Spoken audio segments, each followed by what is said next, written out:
हरे कृष्णा। भगवत गीता के 700 श्लोक और सभी श्लोक एक एक ज्ञान का भंडार। लेकिन इसमें से कुछ श्लोक हैं जो अक्सर हमें सुनने को मिलता है क्योंकि ये हमारे रोज की जिंदगी से जुड़े हुए हैं।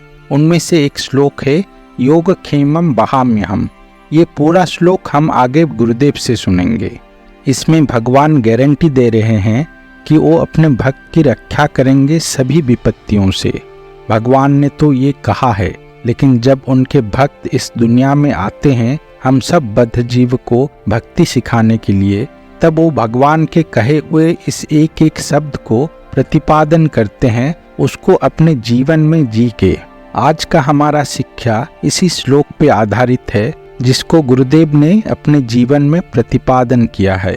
ये घटना वही शुरुआती दिनों की है। उस समय गुरुदेव अपने कुटिया में रह रहे थे। तब मंदिर नहीं बना था, मंदिर का काम आधा अधूरा होके पड़ा था। गुरुदेव के मन में इस बात का बहुत दुख था और वो हर वक्त यही सोचते रहते थे कि मैं अपने गुरु महाराज के आदेश का पालन नहीं कर पा रहा हूँ। यहाँ पे अभी तक कृष्ण बलराम का मंदिर निर्माण नहीं हुआ है। पता नहीं गौर निताई की क्या इच्छा है।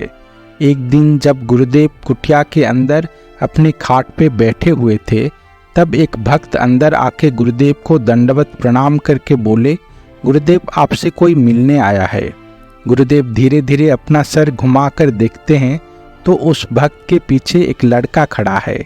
गुरुदेव गौर से देखने की कोशिश करते हैं और फिर बोलते हैं, कौन है ये? भक्त गुरुदेव को कहते हैं, गुरुदेव ये अभय बाबू हैं, आपके पूर्वाश्रम के सबसे छोटे पुत्र।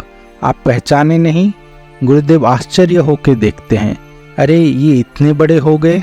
तब गुरुदेव के पुत्र उनको प्रणाम करके अपना कुशल मंगल बताते हैं। उनको देख गुरुदेव के आंखों से 2 बूंद आंसू निकल आता है। जो भक्त वहां खड़े थे उन्होंने इसे देखा और एकदम से उनके मन में एक सोच आया कि देखो, गुरुदेव इतने साल बाद अपने बच्चे से मिले तो उनके आंखों में भी आंसू आ गया।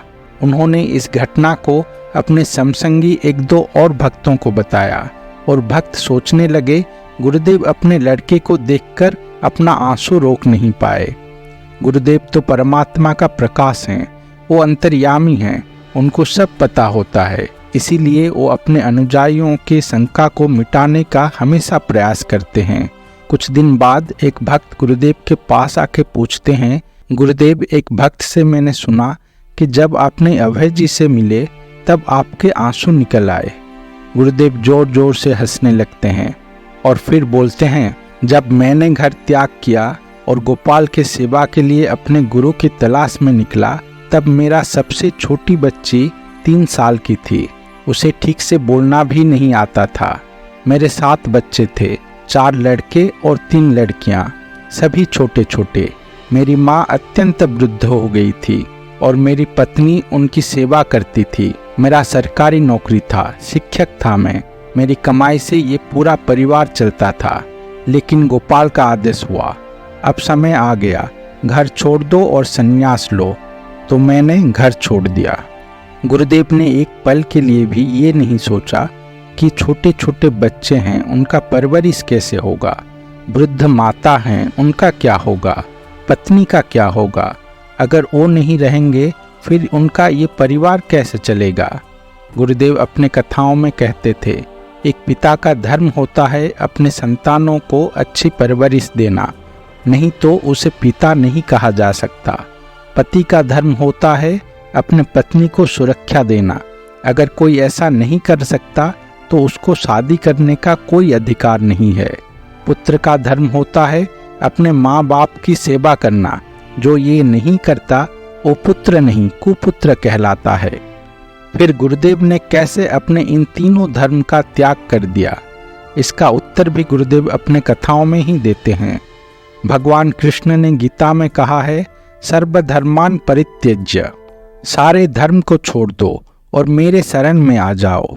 गोपाल का आदेश हुआ, सब छोड़ के चले आओ, तो मैंने अपना सारा धर्म छोड़ दिया। लेकिन भगवान कृष्ण कहते हैं कि माँ शुचः, शोक मत करो, अहम त्वाम सर्व पापेभ्यो मोक्षयिष्यामि, मैं तुम्हें सारे पापों से मुक्त कर दूंगा। गोपाल ने बोला, इनकी चिंता मत करो, मैं उनका ख्याल रखूंगा। तुम बस गृहस्थ आश्रम का त्याग करके संन्यास आश्रम ग्रहण करो। गोपाल का आदेश सर्वोपरि है, बाकी सब अपना धर्म कर्म सब कुछ उसके बाद आता है। इसीलिए उस दिन मैंने अपना घर बार सब छोड़ दिया। इतने सालों बाद आज जब मैंने अभय को देखा कि वो लोग इतने बड़े हो गए हैं और जीवन के संघर्ष में सफल हुए हैं, तब मुझे गोपाल याद आ गए। वो कितने दयालु हैं अपने तुच्छ भक्त के प्रति। जो उन्होंने कहा था वो सब उन्होंने पूरा किया। गोपाल की करुणा असीमित है। अगर मैं खुद घर ना छोड़ता और उनके साथ रहता तो भी मैं उनकी इतनी अच्छी परवरिश नहीं कर पाता जितना सुंदर से गोपाल ने उनको पाला है। गोपाल की यही करुणा देख मेरे आंखों से आंसू निकल आया। गुरुदेव अपने गंभीर स्वर में इसे बताते हैं। Gita Krishna has already said, अनन्य चिंतयन्तमं ये जना पर्युपास्ते तेषां नित्याभियुक्तानां योगक्षेमं वहाम्यहम्। Krishna said this thing in 9th chapter of Bhagavad Gita. So I had full faith in this statement. All right, Krishna will take responsibility. He has said, Yogakhemam Vahamyam, he will take responsibility. The person who lives his responsibility and just surrenders himself completely at the lotus feet of Mukunda or Krishna and engages himself in his service, Krishna takes the responsibility. So I have full faith in it. And now they are happy. No problem.